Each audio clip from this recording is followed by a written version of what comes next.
My name is Father Charles Sikorsky. I'm the president of Divine Mercy University. And here at the National Eucharistic Congress, I'm pleased to be joined by Anna Carter, who is the executive director, I think founder. Co-founder of Eden Invitation. Of a new apostolate, a relatively new apostolate church called Eden Invitation. So thank you for joining us, Anna.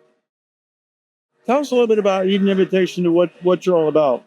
Yeah, so Eden Invitation is, I'd really just call it like a discipleship ministry for people that have, LGBTQ experiences. So these like discordant experiences of sexuality and gender, who are trying to be faithful to the teachings of the church, but also just kind of find their place and just kind of discern like what does life look like for me, while this is also, these experiences are part of my life. Yeah. So how did you get started? What was the kind of thing that made you want to begin this work? Well, so it's part of my own story personally. And I feel like I was really blessed to be in a lot of really supportive communal settings. I went to Franciscan, I worked for Net Ministries. But all through, like in the midst of that, I was still like attracted to women, and I'm like trying to parse that out for myself. And I think, as I got older, as I was discerning like, God, like, where are you calling me in ministry? I was kind of looking at like, what's going on in my own life that like meets maybe some gaps in the church. And I thought back to my time like teaching and doing ministry and realized like there wasn't a lot for young people in this area, people that were questioning their sexuality, questioning their experience of their body, and saying, well, where do I go? Like, where do I look for answers? And that was kind of the seed of what became Eden Invitation. Sure. Well, I mean, that's really, I mean, thank you for your courage. That's really kind of an audacious apostolate to want to start these days, because the issues get so polarized even within the church, and many people, I think, are, uncomfortable talking about it. And I'm sure you've experienced this all the time. So first, just thank you for your courage. What do most people in the pews need to know? Maybe they don't know, that you say about this issue, because generally you look at the media, you see one or two sides of it. That's it. Right. So many times Catholic is both and.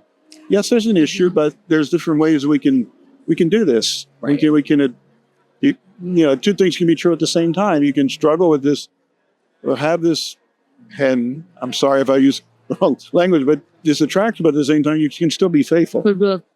Yeah, well, it's interesting. So when my co-founder and I were like kind of starting to first have these conversations, one of the questions we asked was like, what kept us both in the church? Like, what kept us Catholic? Like, why didn't we leave? Yeah. And one of the key things that we both said was like relationship.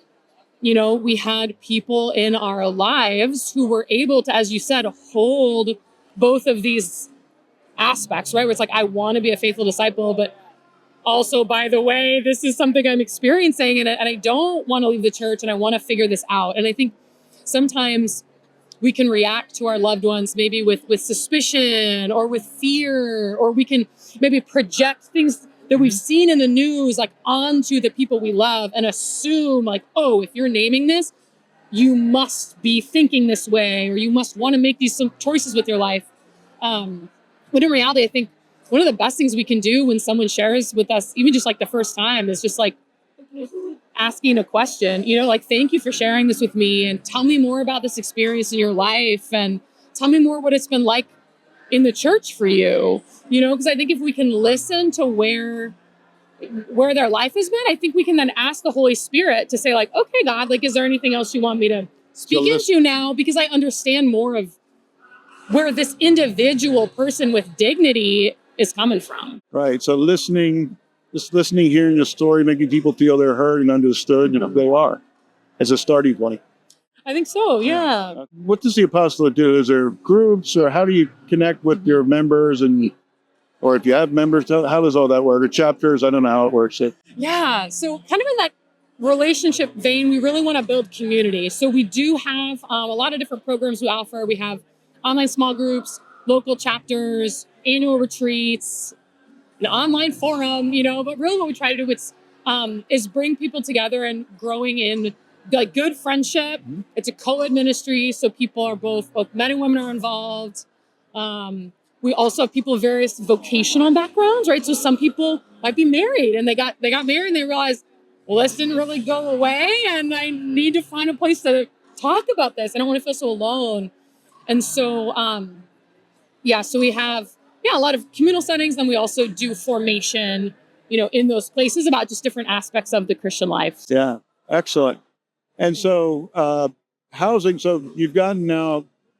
How large is the work now? Like how many people are getting involved? Yeah, so we found several thousand people reach out in general, but we have probably about several hundred people, like about 300 people or so that are kind of in committed. Like I'm part of the chapters, or I'm engaged, or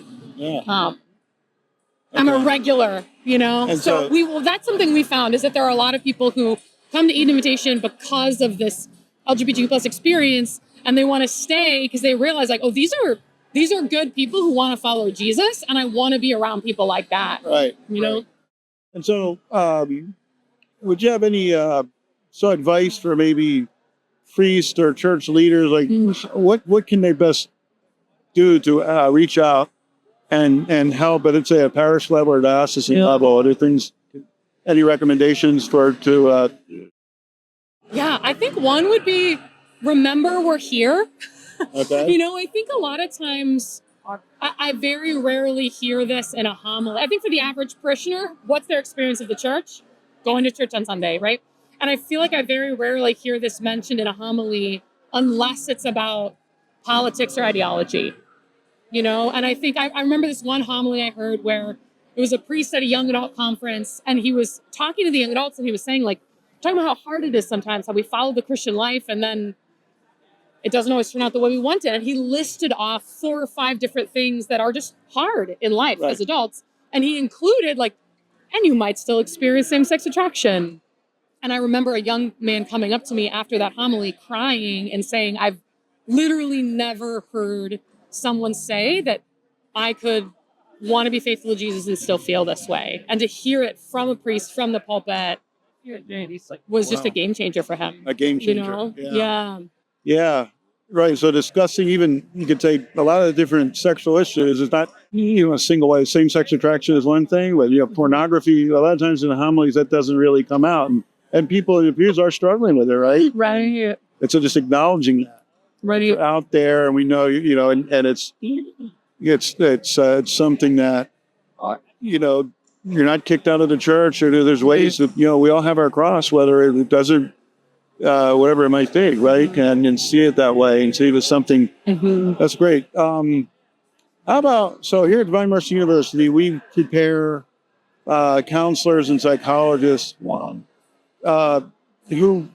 understand the Catholic view of the person and have Catholic worldviews. Any advice for them? I know you've been a guest speaker at some of our classes. So what would you tell for that population to better prepare itself for their careers and working with people who struggle with same-sex attractions? Yeah, I think one of the biggest things is something that I notice a lot, I think, in our community, in my own life, in different seasons, is I think there's a very real struggle sometimes with hope, and whether that actually manifests as clinical depression or anxiety, or there's something more spiritual going on too, right? The theological virtue. But I think there can be that sense of you don't always know what the next step is. We don't, or even when you think in a Catholic setting, there's no saints that we know of that have been named as wrestling with this stuff, and there's not a lot of people that are very open about this publicly for a variety of reasons, many very prudent, but I think it's hard to see examples of what my life could look like. And that can, I think, lead people to get really discouraged, especially when on the secular side, there's a lot more focus on that and a lot more examples of, oh, my life could be like that. That seems a lot more fun than what's happening to me right now. Yeah. No, do you know of any potential saints or saints? Maybe there already are some. I mean, I assume, statistically, there probably are. Probably have to be, right? I don't know who they would be, but, yeah. Well, and I know, I mean, and I'm not saying anything about what she experienced internally, but I know, for example, some people in our gender discordant community resonate with like St. Joan of Arc, for example, who was prosecuted, right, for cross-dressing, among other things, you know? So who's to say what was going on in her internal world? I am not projecting that. But I think there are ways we can look at people, or laity, right? Like, I think Pier Giorgio Fossati is another example of somebody who now I have no idea about his inner life on this count. But like, he was a he died just a single man, right? And I think for some of our community that's like, I don't know where I fit into a nice, neat vocational pathway. Like, I can look to somebody like that. I mean, no one's going to say like, oh, Blessed Pier Giorgio Fossati had a purposeless life. You know, Carlos Acutis had a purposeless life because he never never got married, and never became a priest, you know? You can see the richness of their life.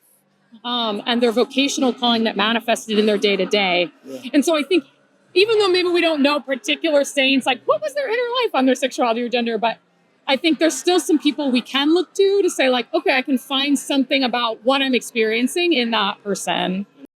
Yes. You know, maybe Eden Invitation is going to produce some of these things for the future.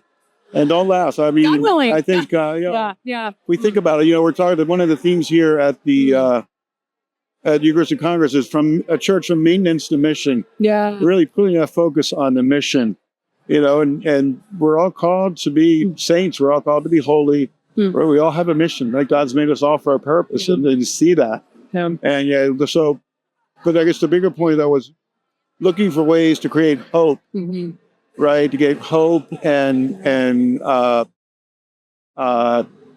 model for those who are struggling with this. Yeah, that's great. So, well, this has been great. Anything else you might want to say? We, you know, we're really looking. This is the kind of thing DMU students I think are very interested in. You had some conversations. How do those conversations go with our students? And just kind of out of curiosity, you talked about your story and your work, and what are the most like? What kinds of questions did they ask you? Honestly, I think one question, I think people were very open. And I think one of the things that was impressed upon and some questions were asked was like, you also might have clients who aren't Catholic. They're just finding you because they're looking for a good therapist. Correct. And so how do you hold that tension, you know, as a Catholic therapist serving this person? So that was an interesting. Sure. Right. It was an interesting conversation too. Well, I think the hope that you get into morality, right? The church's whole moral law isn't, you know, just arbitrary. It's like, this is for your good, whether you're a believer or non-believer, you know, and that's why, you know, you're to try to live an upright moral life. That's good for everybody. To start there, right? That's great. Well, very good. Well, thank you so much, Anne. I really appreciate your time, and I just want to just communicate. I really believe what you're doing is extremely important. I've been thinking about this for a while. You know, there are other groups in the church which try to do this, but I think I like the angle you're trying to do. And maybe are you getting more women in this than maybe some of the other groups? Or? Yeah, we're actually about 50-50 women to men. I think that's important. Yeah. Because I know like Courage does great work, but am I wrong? Is that mostly just men, or is that? I think predominantly a lot of the chapters are men. Anyway, okay. So, well, thank you so much. And God bless you in your work. And you got friends at Divine Mercy University. What do we do to help? We're happy to do that. And thank you for helping us, because you know, I know our students appreciate your participation in class with them. Okay. Yeah, thank you so much. Thank you. Your work. God bless you. Okay. Very good. Okay. Very good.